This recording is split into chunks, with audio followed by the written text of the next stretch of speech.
The giant communication towers on Valani Prime buzzed and crackled with energy as they sent out the most important message in their species' history. Commander Yuki stood in the control room, his 4 blue arms shaking as he watched the red danger zones spread across the star map like blood in water. Each red dot meant another dead world, another billion lives lost to the hungry darkness that called itself the Void Swarm. 12 worlds gone in just 2 months, whispered his aide, her voice barely audible. The Korath system yesterday, Blindara Prime the day before. They leave nothing behind but empty rock. Yuki closed all 4 of his eyes and tried to block out the memories. He had seen the recordings from the last evacuation ships that escaped Korath. Massive black creatures the size of mountains, tearing through the atmosphere like living storms. They didn't just kill everything they touched. They consumed it, absorbed it, turned entire ecosystems into fuel for their endless hunger. Cities, forests, oceans, even the bacteria in the soil, everything vanished into their writhing mass. The Valani had tried everything they could think of. Their peaceful ships had attempted to negotiate, only to be swallowed whole without the swarm even slowing down. The coalition's military forces had thrown themselves against the creatures in desperate battles, but their plasma weapons barely scratched the surface of those living nightmares. Every strategy failed. Every weapon proved useless. The Void Swarm just kept coming, world after world, system after system. "Sir," the communications officer called out, "we're ready to broadcast the distress signal. Should we send it to the Galactic Council first?" Yuki laughed bitterly. "The Council? They've been debating our situation for 3 weeks while entire star systems burned. No, there's only one species left that might actually do something instead of forming another committee." He turned toward the massive transmitter array that could send messages across half the galaxy. "Send it to Earth. Send it to the Deathworlders." The entire control room fell silent. Everyone knew the stories about the humans from Terra, that impossible blue-green world on the edge of civilized space. They were the galaxy's boogeyman, the species that every other race whispered about in frightened tones. Creatures so naturally violent that they had actually invented the concept of mercy, just to have something to override their killing instincts. A species that had turned warfare into an art form, then somehow managed to direct that violence outward, toward the stars. Instead of consuming themselves, other races had evolved on paradise worlds with gentle climates and abundant food. Humans had crawled out of a planetary death trap, where everything from the weather to the wildlife actively tried to murder them daily. They had survived ice ages, supervolcanic eruptions, asteroid impacts, and predators that could bite through steel. Then they had looked up at the stars and decided to bring that same ruthless survival instinct to the rest of the galaxy. "Are you sure about this, Commander?" his aide asked nervously. "The humans, they're not like us. They don't think like us. What if they demand something terrible in return for their help?" Yuki looked at the spreading red zones on his display one more time. Soon, those zones would reach Valani Prime itself. His own children would face the Void Swarm's hunger. What could they possibly demand that would be worse than extinction? He pressed the transmission button himself. "This is Commander Yuki, of the Valani Coalition Emergency Command. We are broadcasting on all frequencies to the human government of Terra. Our worlds are being consumed by an enemy we cannot fight. Our children are dying. Our entire civilization faces extinction. We have nowhere else to turn. Please help us. We know your reputation. We know what you're capable of. If anyone in this galaxy can stop the Void Swarm, it's you. Please respond." The message shot out through hyperspace at faster than light speed, racing toward that distant blue world where the galaxy's most dangerous predators had somehow learned to build spaceships instead of just using their claws. The emergency meeting room deep inside Earth's defense headquarters was dead. Quiet, except for the alien's desperate voice, playing through the speakers for the 3rd time. Admiral Minho watched the faces around the table, as Commander Yuki's plea filled the air. These weren't just politicians making comfortable decisions from safe offices. Every person in this room had family, friends, people they cared about. They understood exactly what it meant when someone said their children were dying. President. Hannah stopped drumming her fingers on the metal table and looked directly at Minho. Admiral, give me the straight answer. Can we help them? Minho had been studying the preliminary reports since the message arrived 6 hours ago. The Void Swarm sounded like something out of humanity's worst nightmares, but that didn't scare him. Humans had been dealing with their worst nightmares for millions of years. Yes, ma'am, we can help them. The question is how much help they actually need. What do you mean? From their transmission, it sounds like they've been trying to negotiate with these creatures, or fight them using standard defensive tactics. That's not going to work against something that just wants to eat everything in its path. Minho pulled up a holographic display showing Earth's current fleet positions. We need to hit them hard and fast before they can adapt to our methods. Defense. Secretary Jiangsu leaned forward. What are we looking at in terms of deployment? A squadron? A battle group? The entire 3rd Expeditionary Fleet, Minho said without hesitation. 200 ships, full combat loadout, plus support vessels. If we're going to do this, we do it right the first time. President Hannah raised an eyebrow. That's enough firepower to level a continent. Aren't you being a bit excessive? Minho shook his head. Ma'am, these aliens are facing extinction. Their entire civilization is being wiped out by something they can't fight. When someone calls Earth for help, we don't send just enough to maybe solve the problem. We send enough to guarantee it gets solved. The Vellani ambassador, who had been quietly listening through the translation link, suddenly spoke up, his four-armed form flickering in the holographic display. Admiral, please understand, we are grateful for any assistance. But 200 warships seems, overwhelming.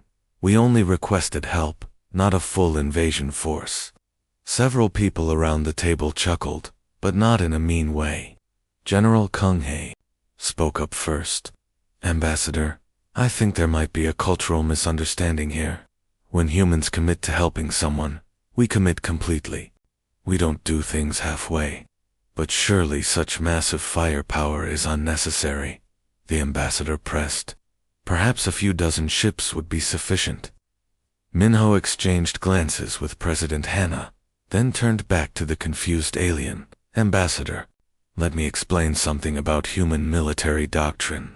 We've learned through thousands of years of warfare that if you're going to fight, you fight to win decisively. Not barely win, not maybe win if everything goes perfectly.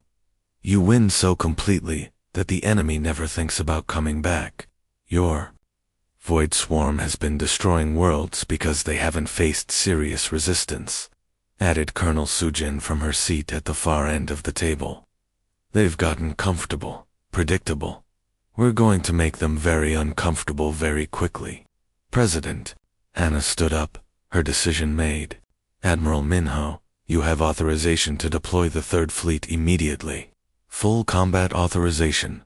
Rules of engagement are your discretion. How soon can you launch? 18 hours, ma'am. We keep the 3rd Fleet on permanent standby for exactly this kind of situation. The Vellani ambassador's translation device made confused static sounds. 18 hours. To prepare 200 ships for interstellar combat. That seems impossible. Ambassador, President Hannah said with a slight smile. You're about to learn something important about humans. When something threatens innocent people, especially children, we move very, very fast.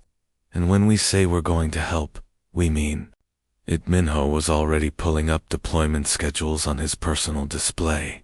I'll have the fleet commanders briefed within 4 hours. We launch at dawn. The room buzzed with activity as orders began flowing out to shipyards, supply depots, and military bases across the solar system. Earth was going to war, and they were bringing everything they had. The human fleet stretched across space like a river of metal and fire. 200 ships moving in perfect formation, as their fusion engines turned the darkness into a light show that could be seen from 3 star systems away. Captain Jinwoo stood on the bridge of the flagship Indomitable, watching the tactical display show every vessel in his command. Destroyers bristling with missile pods, heavy cruisers carrying enough plasma cannons to glass a planet, medical ships equipped with trauma centers that could handle casualties from entire armies, and engineering vessels loaded with enough spare parts to rebuild a space station from scratch. "Captain," called out his communications officer, "we're getting nervous chatter from some of the Coalition escort ships. They've never seen a fleet this size move this fast before." Jinwoo wasn't surprised. Most alien species treated space travel like a careful, methodical process. They planned routes months in advance, avoided anything that looked remotely dangerous, and moved at speeds that prioritized safety over everything. Else humans had a different approach. When someone needed help, you got there as fast as physically possible, and you dealt with obstacles along the way. Lieutenant So-young looked up from her navigation console with a frown. "Sir, we're approaching the Maelstrom Nebula. Coalition Command is strongly advising we take the long route around it. They're saying the radiation levels and gravitational distortions make it too dangerous for a fleet this size." Jinwoo walked over to look at the navigation display himself. The nebula was massive, a swirling cloud of charged particles and twisted spacetime that stretched across 12 light-years. The safe route around it would add 8 days to their journey. 8 more days while the Void Swarm consumed more worlds and killed more innocent people. "How dangerous are we talking about?" he asked. "Radiation levels high enough to cook unshielded electronics, gravity wells that appear and disappear randomly, and electromagnetic storms that can blind sensors for hours at a time." So-young replied, reading from the Coalition's warning message. "They're recommending we avoid it completely." Jinwoo studied the swirling mass of chaos on his screen. To most species, it probably looked like certain death. To humans, it just looked like another Tuesday. "What's our shielding rated for?" "Our electromagnetic shields can handle twice the predicted radiation levels, and our hulls are reinforced against gravitational stress," reported Chief Engineer Taeho from his station. "The real problem would be navigation. Our sensors might get scrambled, and we could lose formation cohesion. And if we lose formation cohesion, we improvise and adapt," Jinwoo said simply. Lieutenant So-young plotted a course straight through the heart of that nebula, maximum safe speed. The bridge crew exchanged glances. They'd all served with Captain Jinwoo long enough to know that when he made a decision like this, he'd already calculated all the risks and decided they were acceptable. Still, Lieutenant Dongman from the tactical station felt obligated to point out the obvious. "Sir, if something goes wrong in there, we could lose ships." The Coalition advisors seemed genuinely terrified of this region. Jinwoo turned to face his crew, and they could see the determination in his eyes that had made him one of Earth's most respected fleet commanders. "Listen, people, while we're sitting here debating whether it's safe to fly through some rough, whether real people are dying out there, children are watching their parents get consumed by monsters, entire civilizations are being wiped from existence. Those Coalition advisors are scared because they think like prey animals. They see danger and want to run away from it. We're humans. We see danger and we figure out how to punch it in the face." He pointed at the nebula on the display. "That thing isn't our enemy. It's just another obstacle between us and the people who need our help. So we're going to fly right through it, because that's what humans do. We don't let anything stop us from helping people who are counting on us." The crew straightened up at their stations. This was why they served on human ships instead of the safer, more comfortable vessels other species preferred. When the galaxy had a problem that couldn't be solved with diplomacy or careful planning, they called Earth, and Earth sent people who specialized in making the impossible look routine. "All ships, this is Captain Jinwoo," he announced over the fleet communication channel. We're taking the direct route through the Maelstrom Nebula. Maintain close formation, keep your shields at maximum, and remember that we've flown through worse things than this during training exercises. The Vellani are counting on us, so let's show them what human determination looks like. The entire fleet adjusted course as one, diving into the swirling chaos without hesitation. Commander Yuki was in his private quarters, trying to get some sleep when the emergency alarms started blaring throughout the Vellani command station. He stumbled out of bed, his forearms tangling in the sheets as he rushed to the bridge. What he saw on the sensor displays made him think the equipment was malfunctioning. "Sir, we're detecting massive energy signatures approaching from the direction of Earth," his tactical officer reported, her voice shaking. "The computer is showing 200 separate contacts, but that can't be right. No species moves that many ships at once." Yuki rubbed his eyes and looked at the display again. The readings hadn't changed. A wall of metal and energy was heading straight toward their system, moving faster than anything that size should be able to travel. "Run a full diagnostic on all sensors. This has to be an error." "Sir, I've run 3 diagnostics. The readings are accurate. It's a human fleet, and it's..." She paused, checking her instruments again. "Sir, their smallest escort ship is putting out more energy than our main battlecruiser. I don't understand how this is possible." Commander Yuki felt his legs go weak. When he had sent that desperate message to Earth, he had hoped for maybe a small task force, perhaps a dozen ships, if the humans were feeling generous. He had never imagined they would send what looked like their entire military. "Open a communication channel," he ordered, trying to keep his voice steady. "Let's find out what they want in return for this level of support."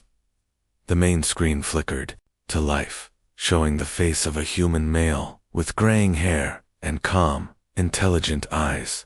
He wore a simple military uniform without excessive decorations, but somehow managed to look more dangerous than any warrior Yuki had ever encountered. When he spoke, his voice was steady and professional, like he was discussing routine business instead of interstellar warfare. "This is Admiral Minho of the Terran Defense Force. We received your distress call approximately 36 hours ago. I'm here with the 3rd Expeditionary Fleet ready to assist with your Void Swarm problem. Please transmit current enemy positions, and we'll begin operations immediately." Yuki's translator device started making confused beeping sounds as it tried to process the human's casual tone. The Admiral was talking about destroying a threat that had wiped out 12 worlds like he was planning a grocery shopping trip. "Admiral Minho," Yuki began carefully, "we are deeply grateful for your response, but I must ask, 200 ships seems like considerable overkill for our situation. We were hoping for some assistance, not a full-scale invasion force." The human admiral's expression didn't change at all. His calm demeanor was somehow more intimidating than if he had been screaming and making threats. "Commander Yuki, you sent a distress call to Earth, stating that your entire civilization was facing extinction. When humans receive that kind of message, we respond appropriately. But surely such massive firepower is unnecessary," Yuki pressed, still trying to understand human logic. "The Void Swarm is dangerous, yes, but perhaps a smaller force would be sufficient." Admiral Minho leaned forward slightly, and for a moment, Yuki could see why other species called humans apex predators. "Commander, let me explain something about human military doctrine. When someone calls us for help, especially when children are involved, we don't send just enough force to maybe solve the problem. We send enough force to absolutely guarantee the problem gets solved permanently." Another human voice spoke up from off-screen. "Admiral, we're detecting swarm bioships in the Kepler 442 system. Looks like they're beginning preliminary consumption of the 4th planet." "Understood," Minho replied, without taking his eyes off Yuki. "Commander, we didn't come here to negotiate or to gradually escalate our response. We came here to end the Void Swarm threat completely. You can either help us coordinate our efforts, or you can stay out of our way while we work. Your choice." Yuki realized he was dealing with a completely different type of species than he had ever encountered before. Most civilized races approached problems with careful planning, extensive discussion, and measured responses. Humans apparently approached problems by hitting them with overwhelming force until they stopped being problems. Mode. "We will provide you with all available intelligence on swarm movements and capabilities," Yuki said finally. "But I must warn you, they have adaptive capabilities beyond anything we've seen before. They learn from each encounter and modify their tactics." For the first time, Admiral Minho smiled, and somehow, that was even more terrifying than his serious expression. "Commander, they've been adapting to species that fight fair and follow predictable patterns. They've never encountered humans before. Trust me, we have some surprises they won't see coming." The communication ended, leaving Yuki staring at a blank screen and wondering what his desperate plea for help had just unleashed upon the galaxy. Dr. Yunji had been studying alien biology for 15 years, but she had never seen anything quite like the void swarm tissue samples spread across her laboratory table.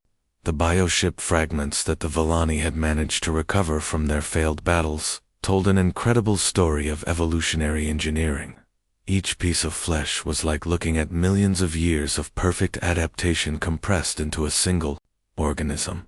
"Look at this," she said to her research team, pointing at a sample under the microscope. "Their armor plating can reorganize itself at the molecular level to resist different types of weapons. When the Vellani hit them with plasma fire, the armor adapted to disperse heat. When they switched to kinetic weapons, it became denser to absorb impact." Her assistant, Dr. Chanwu, whistled in amazement. "No wonder the coalition forces couldn't make a dent in them. It's like fighting an enemy that becomes immune to whatever you hit it with." "That's not even the most impressive part," Yunji continued, moving to another sample. "Look at their organ structure. They have backup systems for their backup systems. Heart gets damaged. They have 3 more. Brain gets injured. The consciousness transfers to distributed nerve clusters throughout the body. These things are practically immortal." Captain Taman had been listening from the doorway and finally stepped into the lab. As the fleet's tactical coordinator, he needed to understand exactly what they were facing. "Doctor, please tell me you've found something we can use against them. Because right now, this sounds like we're planning to fight invincible space monsters." Yunji looked up from her microscope with the kind of smile that made her colleagues nervous. It was the same expression she wore when she was about to explain why everyone else had been thinking about a problem the wrong way. "Captain, they're not invincible. They're just perfectly adapted to fight conventional warfare against conventional enemies. But here's the thing about perfection. It makes you predictable." She pulled up a holographic display showing the swarm's attack patterns from the Vellani battle recordings. "First major weakness. Their hive mind coordinates everything perfectly, which means they move in mathematically precise formations. Perfect coordination is actually a liability when you're fighting humans, because we specialize in chaos and unpredictability." "What's the second weakness?" Taman asked, starting to look more hopeful. "They've never faced a species that cheats," Yunji said, pulling up another display. "Look at their defensive adaptations.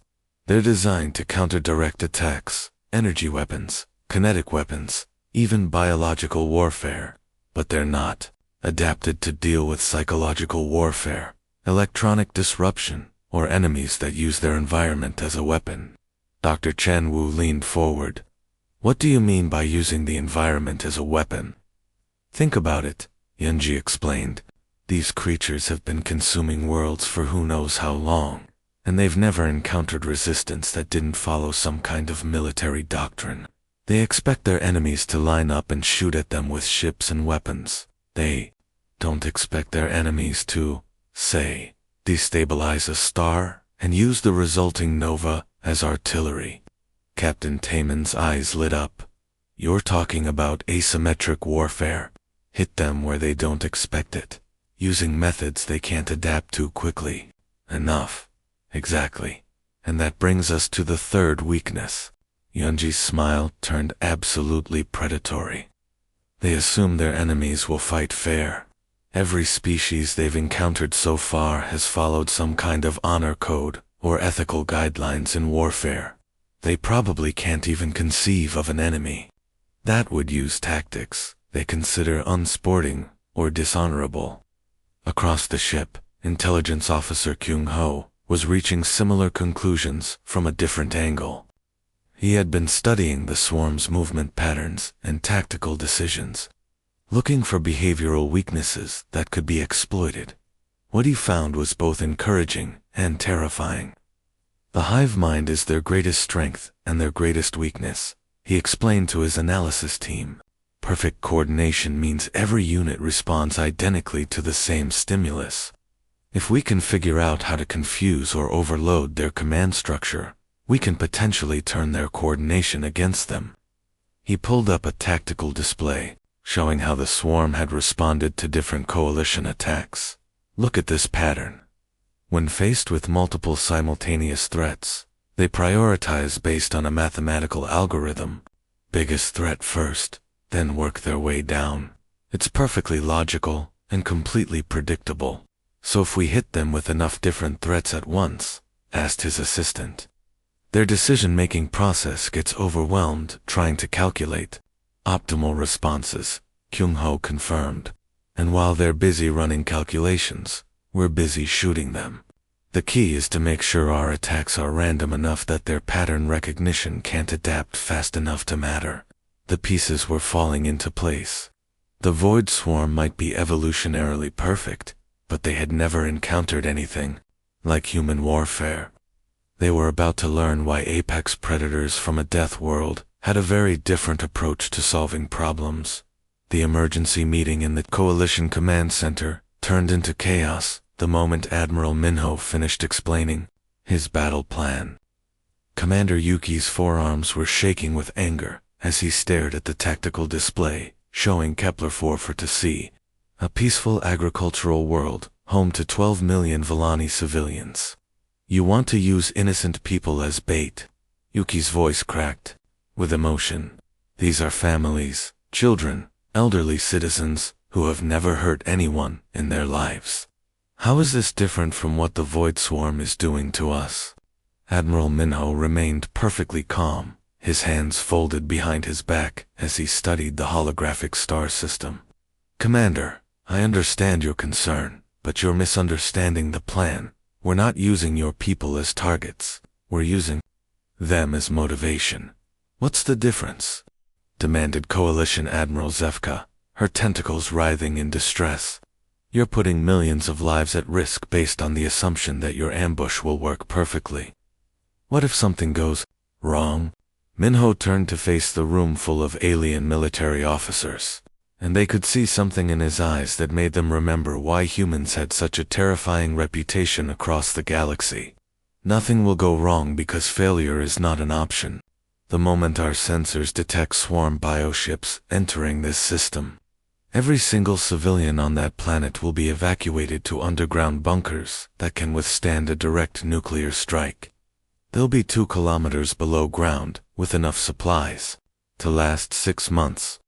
But why use civilians at all? Yuki pressed.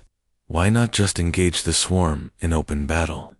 Because open battle is what they expect, explained Captain Tommen, pointing to the tactical display. Every species they've faced has met them head-on. With conventional tactics, they've adapted to counter direct military engagement.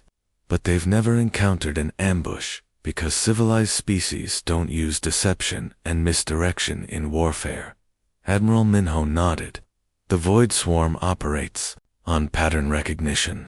They see a populated world. They move in to consume it using their standard approach. They don't scan for hidden threats because they've never needed to. This will be the first and last time they make that mistake.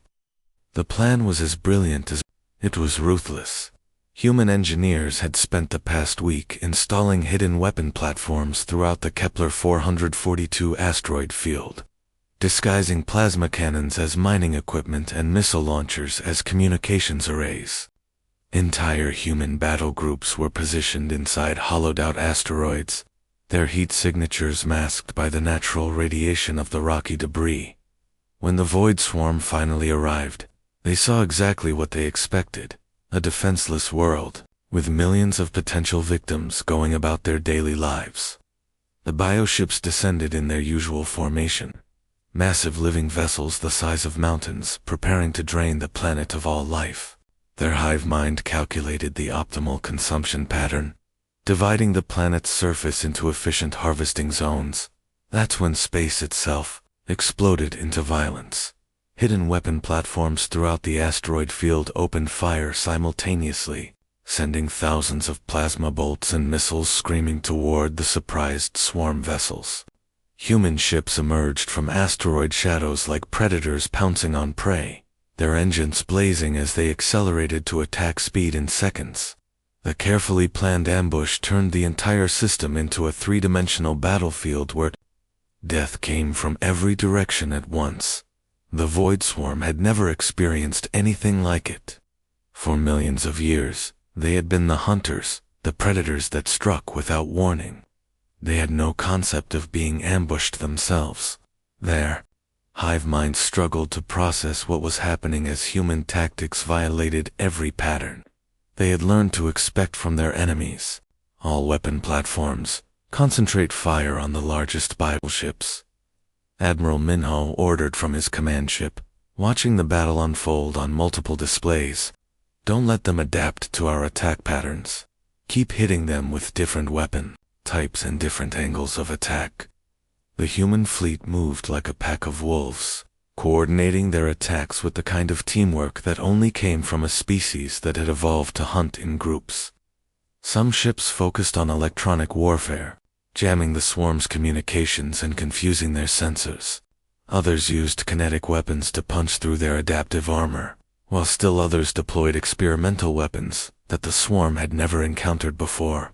"Sir, the swarm bioships are trying to retreat," reported Captain Jinwoo from the flagship. "They're attempting to regroup at the system's edge." "Don't let them," Minho replied coldly. "If even one of those ships escapes, it will carry information about our tactics back to the main swarm. This ends here, today. No survivors." The battle that followed would be remembered as the first time in recorded history that the Void Swarm had been completely outmatched. They had never learned how to retreat because they had never needed to. Now, surrounded by enemies they couldn't predict or counter, they discovered that evolution hadn't prepared them for fighting. Apex predators from a death world. The first sign that something had changed came during what should have been a routine cleanup operation in the Dindari system. Captain Jinwoo was leading a small task force to eliminate the remaining swarm bioships when his tactical officer suddenly went pale. "Sir, these readings can't be right," Lieutenant Soyoung said, staring at her scanner display. "The swarm ships are showing completely different energy signatures than before. Their armor is reading as 3 times thicker, and they're using sensor arrays we've never seen." Jinwoo moved to look over her shoulder, just as the enemy ships opened fire. Instead of the wild, uncoordinated attacks they had grown used to, the swarm vessels moved with calculated precision, targeting the human ships' weak points with surgical accuracy. "Evasive maneuvers," Jinwoo shouted as a plasma beam punched through their starboard armor like it was paper. "All ships, fall back and regroup. These aren't the same creatures we've been fighting." Across the human fleet, similar scenes were playing out. The Void Swarm had been studying every battle, analyzing every human tactic, and rebuilding themselves to counter human advantages. What had started as mindless consumption machines had evolved into something far more dangerous, intelligent predators that learned from their mistakes. Major Dong Hyan found this out the hard way when swarm boarding pods attached to his ship's hull. His Marines had grown confident fighting the simple warrior drones that usually emerged from these pods. Instead, they faced creatures that moved like trained soldiers, using cover effectively, and coordinating their attacks. These things are thinking now, he reported over his radio as his team fell back through the ship's corridors. They're using actual tactics, setting up crossfires, even using our own equipment against us. Whatever they were before, they're not anymore. The adapted swarm warriors were nightmare fuel brought to life.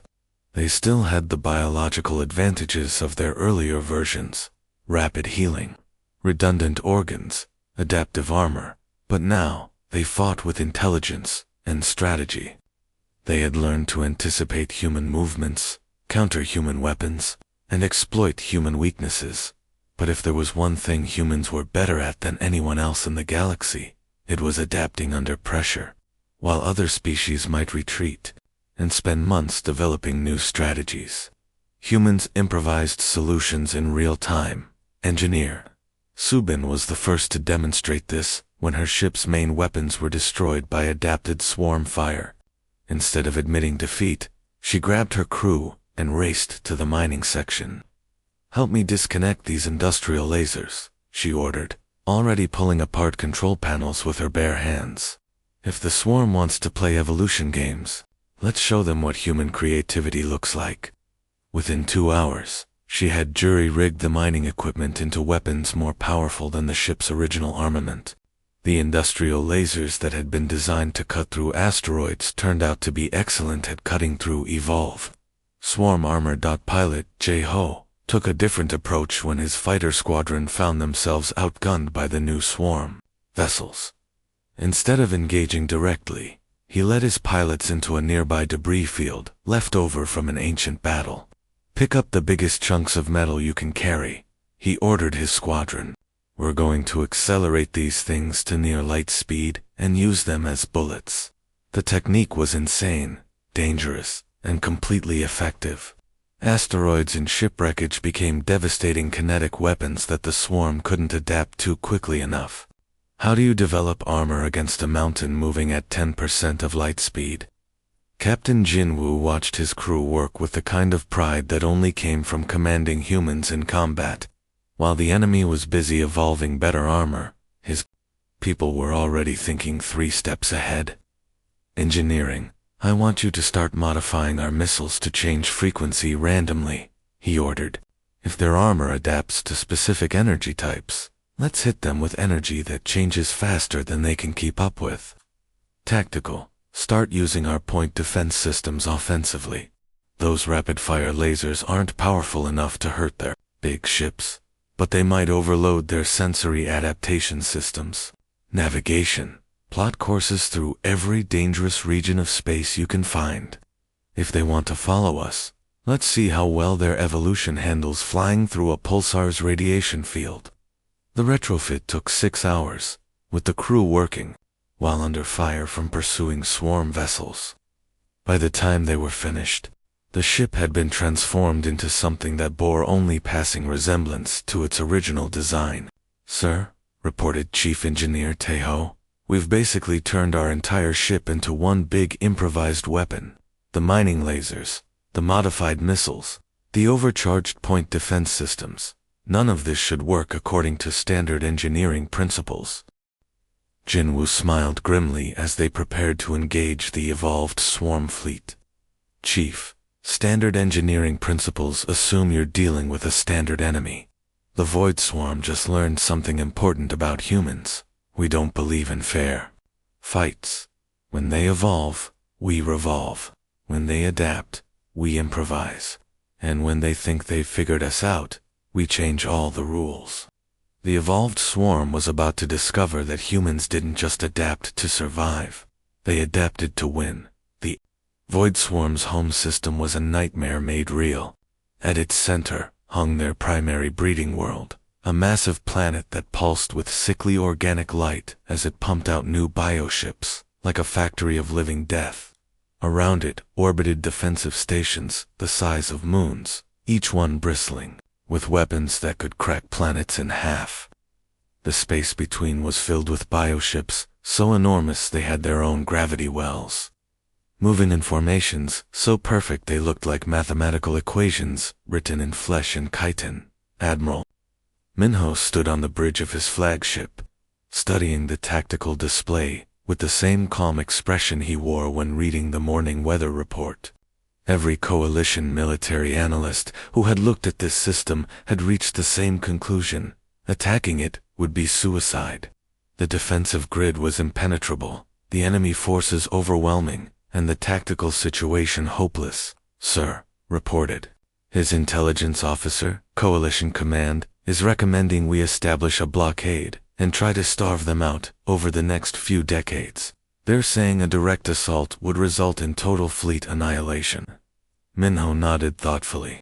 "Their analysis is probably correct, assuming we were planning to fight this battle the way civilized species fight battles.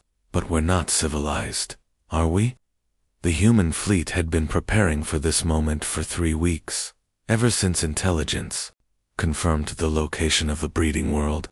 While coalition forces would have spent months planning a conventional assault, humans had been busy preparing something that defied every rule of military engagement.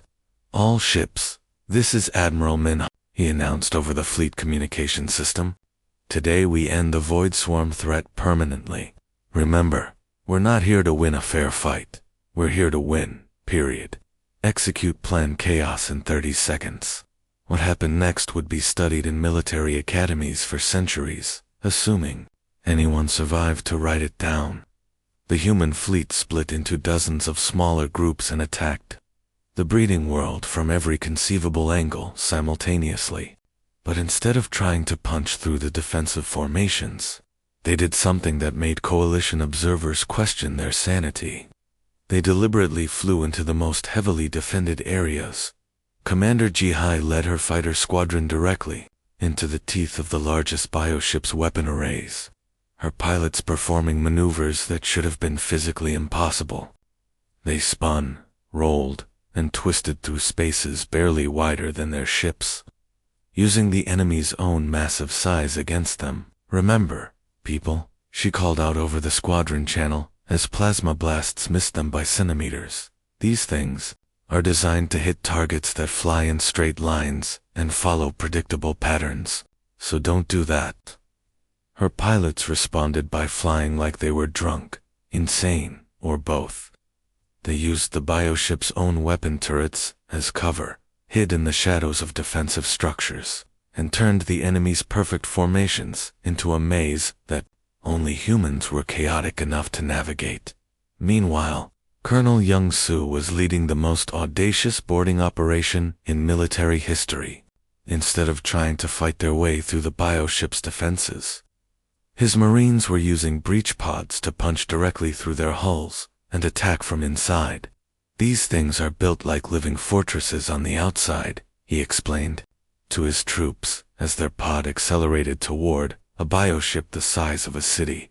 "But inside, they're just biological systems that can be disrupted, damaged, or destroyed. Find their nerve centers, their power sources, their life support systems. Make them hurt." The boarding pods hit the bioship's hull like bullets fired from a rifle, punching through layers of adaptive armor that had been designed to stop external attacks, not internal ones. Young-Soo's Marines found themselves fighting through corridors made of living tissue, battling creatures that were part of the ship itself, while racing to reach critical systems. Back on the main battlefield, the human fleet was demonstrating why apex predators from a death world approached problems differently than everyone else. Instead of trying to break through the perfect defensive formations, they were using those formations as weapons against the swarm itself. "Target the big bioship on the left," ordered Captain Taman from his destroyer. "Hit it hard enough to knock it into the formation behind it."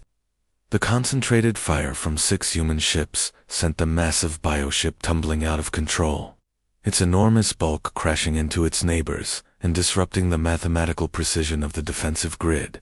What had been a perfect formation became a chaotic tangle of colliding vessels.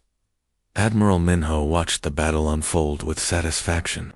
"Perfect formations only work when everyone follows the rules," he observed. "But humans specialize in breaking rules." The final phase of the assault was pure human audacity. Instead of trying to fight their way to the breeding world through layers of defenses, the human fleet simply ignored everything else and focused all their firepower on the planet itself. Plasma cannons, missile swarms, and kinetic weapons rained down on the organic surface until the entire world began to burn. The breeding world's death screams echoed across subspace, a sound of such agony that sensitive species across the galaxy would have nightmares for years. But the humans listened to it with grim satisfaction. This was the sound of a threat to innocent lives being permanently eliminated. As the last of the bioships fell silent, Admiral Minho opened a channel to the entire human fleet. Mission accomplished. Let's go home. The silence that followed, the destruction of the breeding world, was unlike anything the galaxy had ever experienced. For the first time in recorded history, the Void Swarm's hive mind had gone completely quiet. Across dozens of star systems, the remaining bioships simply stopped moving, floating dead in space like massive organic tombstones, marking the end of an age of terror. Commander Yuki stood on the observation deck of his command ship, watching the human fleet methodically hunt down the last scattered swarm vessels. Each engagement lasted only minutes before another bioship was reduced to drifting debris. The creatures that had terrorized the galaxy for millennia were being systematically exterminated with the same casual efficiency humans used for routine maintenance. "I don't understand," he said to his aide, his forearms trembling as he watched another swarm vessel die under human plasma fire. "How is this possible? These creatures consumed entire civilizations. They were unstoppable, and the humans are treating them like pests to be eliminated." His aide, a young Villani named Kefri, could only shake his head in bewilderment. "Sir, I've been studying the human tactical reports. They lost fewer than 30 ships in the entire campaign. 30 ships against an enemy that destroyed our entire third fleet without taking a single casualty? The numbers didn't make sense to any coalition species.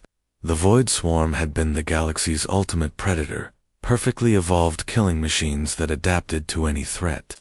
Yet the humans had dismantled them so completely that military historians would spend decades trying to figure out exactly how they had done it. Admiral Minho accepted Commander Yuki's request for a final meeting aboard the human flagship. The Villani commander had been preparing his questions for hours, trying to understand what he had witnessed. When he arrived in the ship's conference room, he found Minho calmly reviewing casualty reports like he was checking inventory numbers. "Admiral," Yuki began carefully, "I must ask, how did you make defeating the Void Swarm look so effortless? Our greatest military minds studied them for months and concluded they were invincible.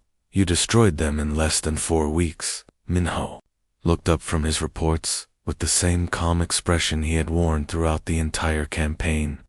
"Commander, I think there's been a fundamental misunderstanding about what you were fighting. You saw the Void Swarm as an unstoppable force of nature, something to be feared and avoided. We saw them as a problem that needed to be solved. But how could you be so confident? They had adaptive capabilities beyond anything we had ever encountered." "Adaptive capabilities work both ways," Minho explained patiently. "Yes, they could evolve to counter specific threats. But evolution takes time, and it follows predictable patterns. We just had to change our tactics faster than they could adapt to them." Yuki's translator device struggled with the casual tone. "But the risks. If your strategy had failed, you could have lost your entire fleet." For the first time, Minho's expression showed something other than calm professionalism. For just a moment, Yuki caught a glimpse of the predator that lurked beneath the human's civilized exterior. "Commander, let me explain something about human psychology. When someone threatens innocent people, especially children, we don't calculate acceptable risk levels. We don't form committees to study the problem. We don't debate the ethics of our response. We identify the threat, and we eliminate it completely." He gestured toward the viewport, where the last swarm bioship was being reduced to glowing particles. Your species saw the void swarm and tried to find ways to coexist with them, to minimize the damage they caused. We saw them threatening your children and decided they needed to stop existing. Captain Jinwoo entered the conference room carrying the final battle reports. Admiral, last swarm vessel confirmed, destroyed. All human ships are accounted for and ready for departure. Excellent. Signal the fleet to prepare for the jump home. As the human armada began forming up for departure, Admiral Minho activated the general communications system, broadcasting on all coalition frequencies. His message was simple and direct, spoken in the same matter-of-fact tone he had used throughout the entire campaign. This is Admiral Minho of the Terran Defense Force, addressing all coalition worlds. The Void Swarm threat has been permanently eliminated. All bioships have been destroyed, their breeding cycles disrupted, and their hive mind terminated. Your families are safe. He paused for a moment, then continued with words that would be remembered across the galaxy for generations. You have our contact information.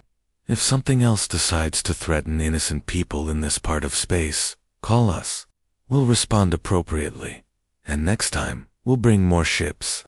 Commander Yuki watched the human fleet disappear into hyperspace, their fusion drives painting brief stars against the cosmic dark.